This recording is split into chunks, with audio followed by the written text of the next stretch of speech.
સુરત જિલ્લામાં 88 શિક્ષકોને પૂર્ણ પગારના આદેશ અને સુરત જિલ્લામાં અનુદાનિત માધ્યમિક અને ઉચ્ચતર માધ્યમિક શાળાઓના શિક્ષકો માટે ખુશીના સમાચાર સામે આવ્યા।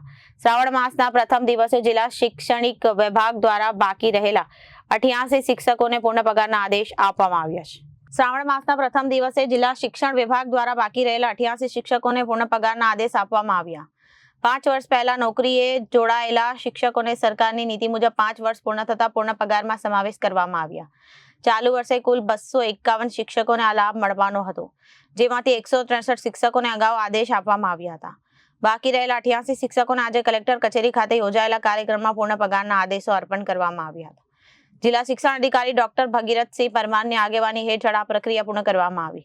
જિલ્લા કલેક્ટર તેજસ પરમારે તમામ શિક્ષકોને અભિનંદન પાઠવ્યા હતા।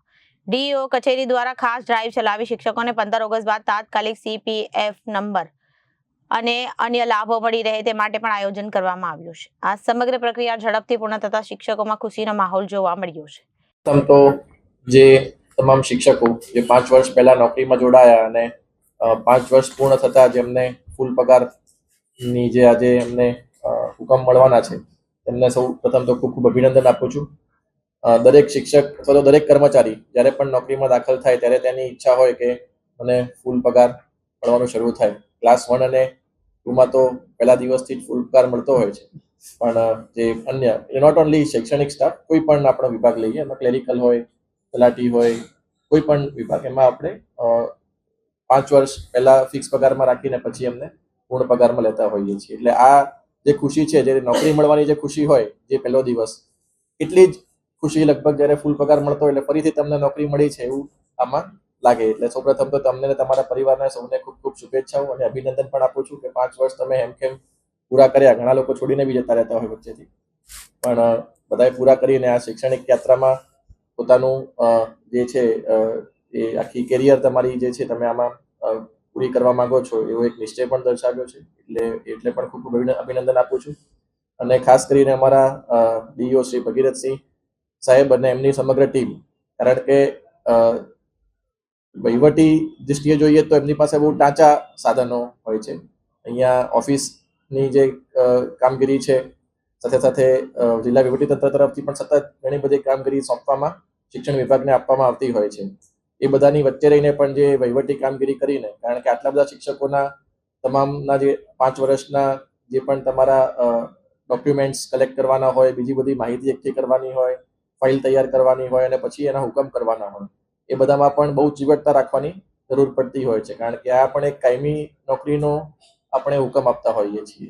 એટલે એમાં ઘણી બધી ચીવટ રાખવાની હોય છે, અને તો પણ ઓછા સ્ટાફ વચ્ચે પણ ખૂબ જ સારી કામગીરી કરીને આખી ટીમે રેકોર્ડ સમયમાં, કારણ કે જનરલી કેવું હોય કે 5 વર્ષ પૂરા થાય પછી આપણે પ્રોસેસ શરૂ કરતા હોઈએ, આમાં કદાચ 5 વર્ષ પૂરા થયા પહેલાની પ્રોસેસ શરૂ થઈ ગઈ હશે, એટલે આપણને તરત જ 5 વર્ષ પૂર્ણ થયા અને તમને આજે એનો હુકમ મળી રહ્યો છે। એટલે એમની સમગ્ર ટીમને પણ હું ખૂબ ખૂબ અભિનંદન આપું છું। અને બીજી પણ ઘણી બધી કામગીરી જે છે આજે સતત વ્યસ્ત હોવા છતાં, કારણ કે આજે તિરંગા યાત્રા પણ આજે સાંજે છે, એમાં પણ એમ સમગ્ર ટીમ છે। આજે સવારે રિહર્સલ થયું 15મી ઓગસ્ટ, એમાં પણ એમની ટીમ હતી। એટલે આ બધી સતત વ્યસ્ત કામગીરી વચ્ચે પણ એમને ખાસ કરીને, બાકી ઈચ્છ્યો તો એવું પણ કહી શકાય કે 15 ઓગસ્ટ પછી આપણે આ કાર્યક્રમ રાખીશું, પણ એવું નથી કર્યું। અને તમામને આજે જે બાકી લોકો છે, જે 4 કે 5 વ્યક્તિઓ કીધા કે જે ટેકનિકલ કારણોસર આપણા સ્ટેટ્યુટરી ગાઈડલાઇન્સ મુજબ આપણે આપી ના શકીએ, એટલે નથી આપી શકતા, પણ એ સિવાય તમામ શિક્ષકોને આપણે આજે કાયમી નિમણૂકનો જે એટલે મતલબ 5 વર્ષ પૂર્ણ થવાનો આપણે હુકમ કરીએ છીએ, એટલે બદલ એમની ટીમને પણ સમગ્ર ખૂબ ખૂબ અભિનંદન આપું છું। અને જે રીતે એમણે વાત કરી કે સુરત જિલ્લાની અંદર જે શિક્ષણનું સ્તર છે, આપણે દિન પ્રતિદિન સરકારમાંથી પણ ઘણા બધા પ્રકલ્પો આપણી પાસે આવતા હોય છે, ઘણી બધી એક્ટિવિટીઝ પણ આવતી હોય છે। અત્યારે ફક્ત શાળાકીય શિક્ષણ નહીં, પરંતુ તેના ઉપરાંતનું પણ જે શિક્ષણ છે અને જે અલગ અલગ એક્ટિવિટીઝ છે એના ઉપર પણ ખૂબ બધો ભાર આપવામાં આવતો હોય છે। એટલે આપણી એક જવાબદારી પણ બને છે કે જે આપણી પાસે બાળક આવે છે એનું ઘડતર થાય અને એ સારો નાગરિક પણ બને।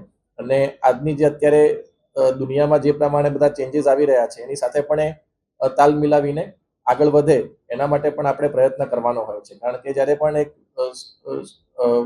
વાલી તમને એમનો બાળક સોંપે છે એટલે એની જવાબદારી આપણી ઘણી બધી વધી જતી હોય છે। આપણે બધા પણ કોઈક ને કોઈક શાળામાંથી ભણીને આવ્યા હોઈશું, આપણા જીવનમાં પણ ઘણા બધા શિક્ષકોનો અમુક શિક્ષકોનો તો ખાસ પ્રભાવ રહેલો હોય. આપણને પણ આપણા અમુક ફેવરિટ શિક્ષકો હોય કે ના, એમને મને માર્ગદર્શન આપ્યું છે તે સમયે અને એના કારણે અમે આટલા આગળ વધી શક્યા છીએ. એટલે હવે આપણી જવાબદારી પણ એટલી બને છે કે આપણે પણ જે તમારી નીચે જે ઘડતરથી રહેલા બાળકો છે, બધાની પરિસ્થિતિ અલગ અલગ હશે. કોઈની આર્થિક પરિસ્થિતિ માં ઇસ્યુ હશે, કોઈમાં સોશિયલ પરિસ્થિતિ ખરાબ હશે. આપણે બધી વસ્તુ સમજીને એને માર્ગદર્શન આપવાનું છે અને શિક્ષણ તો આપણે આપવાનું જ છે. એટલે એ પણ કામગીરી તમે કરતા રહો અને આપણે સારા નાગરિકો આપણે દેશને આપીએ એવી તમે સતત પ્રવૃત્તિ કરતા રહો. એ માટે પણ હું આપને ખૂબ વિનંતી કરું છું. વધારે સમય નહીં લઉં અને ફરીથી આપ સૌને ખૂબ ખૂબ શુભેચ્છાઓ. જય Hind. Bureau report, Janadesh news.